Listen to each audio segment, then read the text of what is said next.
Hi అండి, welcome back to Pradeep cuties channel. నేను మీ హేమలత. అందరూ ఎలా ఉన్నారండి? నేనైతే చాలా బాగున్నాను. మీరు కూడా బాగున్నారని మనస్ఫూర్తిగా కోరుకుంటున్నాను.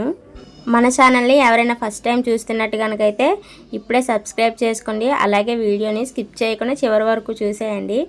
ఇంకా ఈ వ్లాగ్ వచ్చేసి సోమవారం, కార్తీక సోమవారం శివ పూజ అయితే చేసుకున్నాము. పూజ ఎలా చేసామో ఈ వ్లాగ్లో అయితే చూసేయండి. మరి ఏమాత్రం లేట్ చేయకుండా వ్లాగ్లోకి అయితే వెళ్ళిపోదాం. ఇంకా కార్తీక సోమవారం కదా, ఎర్లీ మార్నింగే లేచిపోయి ఫ్రెష్ అయిపోయి దేవుడి దగ్గర పూజ అయితే చేసేసుకున్నాము. ముందు ఇంకా నీటిలో దీపాలు కూడా వదిలేసుకున్నాము. రోజు నీటిలో దీపాలు వదులుతున్నాము. ఇంకా తర్వాత గుడికి అయితే వెళ్ళిపోయాను పిల్లల్ని తీసుకొని. నేను పిల్లలతో కూడా దీపం అది పెట్టించాను.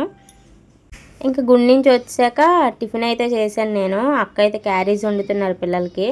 ఇంకా వాళ్ళు పంపించిన వరకు కొంచెం పెద్ద పూజ కదా, మనకి అవ్వదని చెప్పేసి వాళ్ళు వెళ్ళిపోయాక ప్రశాంతంగా చేసుకుందామని ముందైతే పిల్లల్ని స్కూల్కి అయితే పంపించేసాము నలుగురినిన.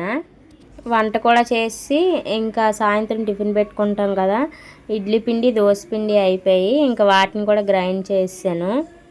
అక్కడ నేను వంట అది చేసుకుంటున్నాను కదా, అక్క అయితే దేవుడి దగ్గర మొత్తం ఏం కావాలో అన్నీ పెడుతున్నారు. ఇంక ఇప్పుడు మనం పూజ దగ్గరికి అయితే వచ్చేద్దాము. మనం ఏ పూజ చేసినా ఫస్ట్ వినాయకుడితో అయితే స్టార్ట్ చేస్తాం కదా, అందుకే అక్క ఈసారి తమలపాకులతో వినాయకుడిని అయితే చేశారు. అంటే ఆ షేప్లో పెట్టారు వినాయకుడిని. ఆ తర్వాత అయితే గాజుది లింగం ఉంది కదా, దానికైతే విభూతితోని నామాలు అయితే పెట్టారు. ఆ పక్కనే వెండిది వినాయకుడిది, అన్నపూర్ణేశ్వరి దేవిది కూడా పక్కన విగ్రహాలు పెట్టారు. మొన్న మీషోలో కొన్నామని చెప్పాం కదా ఏనుగులు, 350 రూపీస్వి, అవి కూడా పెట్టారు. ఇప్పుడైతే శివలింగం షేప్లోని వరిపిండితో ముగ్గు అయితే వేస్తున్నారు. ముందు శివలింగం షేప్ వేసేసి అందులో వరిపిండిని అద్దారు శుభ్రంగా. చాలా బాగా వచ్చింది లింగం అయితే. ఇంకా శివలింగం చుట్టూ కొంచెం పువ్వులు పెట్టి ప్రమిదల్లోని ఒత్తిలేసి ఆయిల్ అది వేసారు. ఏ డేట్ కావాలో అన్నీ అడుగుతుంటే ఒక్కొక్కటి అందించాను. నెక్స్ట్ ఇంకా వాటర్ దియాస్ కొన్నామని చెప్పాం కదా, వాటిల్లో కూడా అదే వాటర్ వేసి ఆ దియాస్ పెట్టాం పక్కన. దేవుడి దగ్గర అయితే అన్నీ సర్దుకోవడం కంప్లీట్ అయిపోయింది. ఇంకా పూజకి అయితే కూర్చుని పోయాను. ముందైతే వినాయకుడి దగ్గర దీపం పెట్టేసి శివలింగం దగ్గర దీపాలు పెట్టాం కదా, వాటిని కూడా వెలిగించాము. తర్వాత శుక్లాంబరదనం అయితే చదివేసి స్టార్టింగ్లో చూపించాను కదా శివ పూజ బుక్, అందులోనే శివాష్టోత్తర నామాలు చాలానే ఉన్నాయి, అవన్నీ చదివాను. కథ కూడా చదివాను. కథ అయితే చాలా బాగుంది. ఆ కథలోని మనం పూజ ఎలా చేయాలి, పూజకి ఏంటేంటి వాడాలి అన్నీ క్లియర్గా రాసి ఉన్నాయి. పూజకి అయితే పెద్ద ప్రసాదం ఏమీ అవసరం లేదు. మనం ఒక కొబ్బరికాయ కొట్టి ఆ కొబ్బరికాయలోనే ఒక బెల్లం కానీ పంచదార కానీ రెండిట్లో ఏదైనా వేసి పెట్టుకోవచ్చు, మన ఇష్టమే. శివాష్టోత్తర నామాలు చదివిన స్టార్టింగ్లోనే ఫస్ట్ వాటర్తో అయితే అభిషేకం చేసాము ఇద్దరున. ఆ తర్వాత కొంచెం విభూతితోని, తర్వాత ఏమొచ్చి మారేడు దళాలు ఉంటాయి కదా వాటితోనైనా, మూడిటితోనే అభిషేకం చేసాము. మన ఇష్టమే, దేంతో అయినా చేసుకోవచ్చు. పంచామృతాలతో చేసుకోవచ్చు, పళ్ళ రసాలతో చేసుకోవచ్చు, సుగంధ ద్రవ్యాలతో చేసుకోవచ్చు, గంధంతో చేసుకోవచ్చు, ఇంకా రుద్రాక్షలు ఉంటాయి కదా వాటితో కూడా చేసుకోవచ్చు. రుద్రాభిషేకం చాలా మంచిది చేసుకుంటే. కానీ పూజ అయితే చాలా హ్యాపీగా జరిగింది. మా ఇద్దరం చాలా ప్రశాంతంగా చేసుకున్నాం పూజ అయితే. మనసు అంతా చాలా సాటిస్ఫై అయ్యింది. నెక్స్ట్ వచ్చేసి మేము ఒంటిపూట చేసామన్నమాట. మార్నింగ్ అంతా తినడం మానేసాం పూజ అయినంత వరకున. ఇంకా పూజ అంతా అయిపోయింది కదా, కొబ్బరికాయ కొట్టేసి ధూపం వేసి దేవుడికి హారతి అయితే ఇచ్చాము. ఈ శివ పూజ చేయడం అయితే నేను అమ్మ దగ్గర చూసి నేర్చుకున్నాను. మేము స్కూల్కి వెళ్ళే టైంలో అమ్మ చేసేవాళ్ళు శివ పూజ ఈ కార్తీక మాసంలో. శివ పూజ కోసము అందరికీ తెలిసే ఉంటుంది. ఒకవేళ ఎవరైనా శివ పూజ చేయలేకపోయినా, శివ పూజ కోసం తెలియకపోయినా ఒకసారి శివ పూజ చేసుకోండి, చాలా బాగుంటుంది. మన ఇల్లు అంతా కూడా మంచి పాజిటివ్ వైబ్స్ అయితే వస్తాయి. మన ఇంట్లో ఉన్న నెగిటివ్ ఎనర్జీ అంతా పోయి చాలా హ్యాపీగా ఉంటుంది. మన ఇల్లు అంతా ప్రశాంతంగా ఉంటుంది.